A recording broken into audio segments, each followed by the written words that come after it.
Hello guys, welcome to my channel.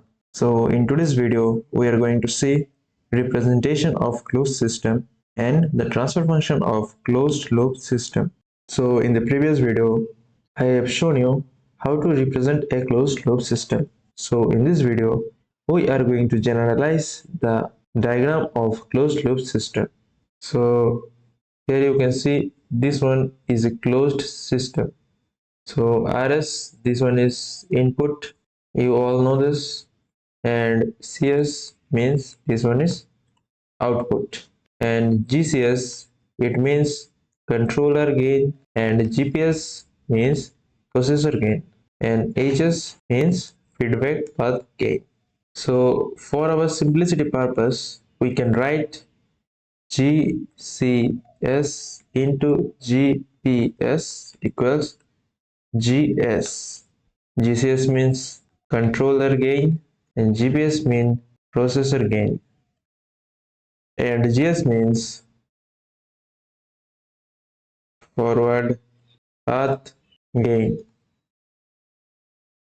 So this one is very important and we will use GS in the whole chapter. GCS and GPS will not be used further. We always use GS. So what will be the simplified diagram? So this one will be the simplified diagram of closed system where GS indicates forward path gain. So always remember the term forward path gain. So the transfer function of the closed loop system will be GS equals to CS by RS, where TS denotes transfer function, CS indicates output of closed loop system, RS is input of closed loop system. You can also write it as transform of output by transform of input. Transfer function of closed loop system is known as closed loop transfer function. In this chapter, we will use this term CLTF to denote transfer function of closed loop system. You have to remember the term. Okay. In the whole chapter, we will use this term CLTF to indicate closed loop transfer function. Now let's derive the formula of closed loop transfer function from the closed loop system diagram. So this one is a diagram of closed loop system as we all know. So to derive the CLTF, we will first break the structure in several parts and use the basic transfer function formula. So this one is our first part. So let's draw this part. So we have drawn this part over here. You can see that RS is adding to the adder, VFS is coming to the adder, and DS is the output signal.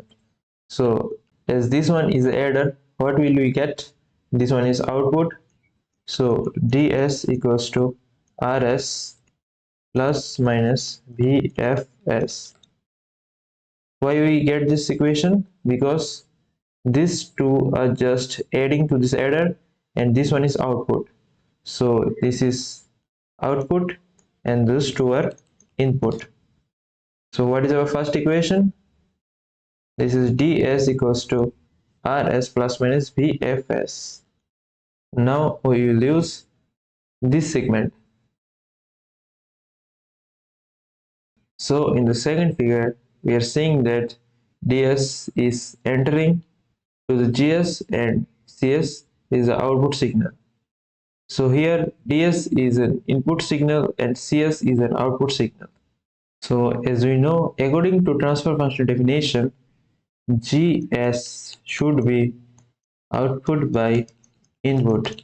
So here the output is cs and the input is ds.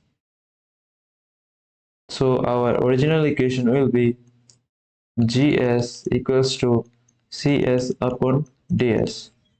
So this one is our equation number 2. So let's come in our third part. This one is our third part. Okay.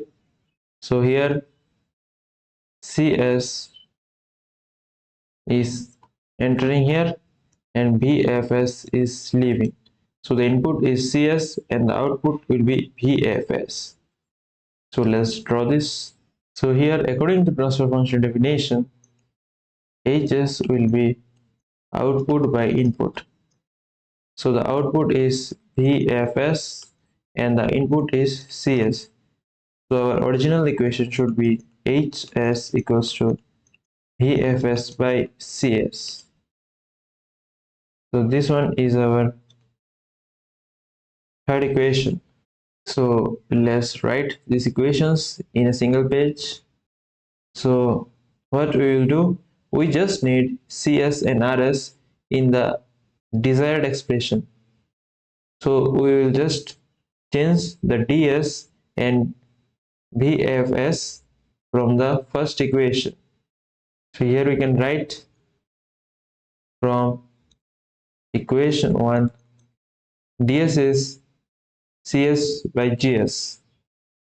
CS upon GS equals RS will be same and plus minus VFS, and in VFS, so in place of VFS we can write HS into CS, and if we move this term from this side to this side, what will we get? CS upon GS minus plus, here it is plus minus, and if we move it from here to here, it will get minus plus. HS into CS equals to RS, or if we take CS common, it will be 1 by GS minus plus HS equals to RS, or if we take the LCM, we will get GS, and in the denominator we will get GS, and in the numerator we will get 1 minus plus GS into HS equals to RS. If we move this RS from this side to this side and move this whole expression from this side to this side, it will get CS by RS equals to GS by 1 minus plus GS HS. So this one is the expression of closed loop transfer function. Try to remember this expression. CLTF or closed loop transfer function will be CS by RS equals to GS by 1 minus plus GS into HS. We will use this expression in the whole chapter, so try to remember this. So this one is a negative feedback closed system, as the feedback is connected to the negative side of the adder. So what will be the transfer function expression? So what will be the transfer function expression for the negative feedback closed system? So it will be transfer function equals to GS divided by 1 minus GS into HS. The positive feedback system, what will happen? It just changes to plus and plus, and in the expression the transfer function will be, everything will be same, only the minus sign will get changed to positive sign and GS HS. Okay, this expression is for positive feedback system. I hope you understand. So that's it for today's video. Thanks for joining.